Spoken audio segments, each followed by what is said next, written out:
Hello mga team kapiskot! So i-unboxing si Kiyon o si Kaylee. Tanawa, niabot ang parcel sa ilang mama. Dito sa bukid sa among probinsya sa Magbet. So mauna na, ari na. Unboxing na ang mama ni Kiyon. So, ilan ang giabrihan, gitabangan ni Kiyon niyang mama. Excited ang mga pig. Kaya niabot na ang gihulat sa iyang mama. So ang iyang mama di ay nakapariban na. Tapos mo ni gihulat sa iyang mama nga pinaka-importante kay importante ni niya gabitunon ni niya kaning ilang gi-unboxing. So maghulat na lang yang mama sa tamang panahon para ready ng murampa. Ang Kiyon, perting kulita diha, pero dili siya kulit guys. Nagpaabot lang siya sa iyang mama. Gitabangan ni Kiyon ang iyang mama, ingana ka good boy si Kiyon. Ang akong apo nga 4-year-old na si Kiyon, mag-school na for next year. So, ara na ang laman ng package ng parcel ni Sydney. Ayan, nindot kayo siya guys. Ang kulay is purple. Green pala. Ayan, hindi po ako ang pumili niya, no? Siya po ang nagpili niyan kay mauman na iyang gusto nga color.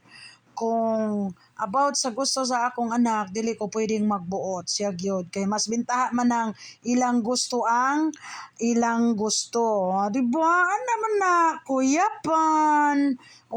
Kuyapan tas color. Perting green na. Pero nindot man ang green. It doesn't mean na you like green, masama ka ng tao, hindi po. Depende po sa nagmamayari ng green color. Charot! Kuya pan na po, si Kiyon Perting. Excited as Kiyon diha. Tanawa. Giukban sa mama, gipakita. Kaya unboxing good. Tanawa. Siya nagpili anak. Kaya mama gusto niya nga color. Sana rebonded and hair. Kuyapan, ayan na ang duha guys. Tanawa, nagmarites na ang duha. Nagiluganay sa lagid sa ilang mama. Dili man sila pwedeng mauban kay ibilin man sila.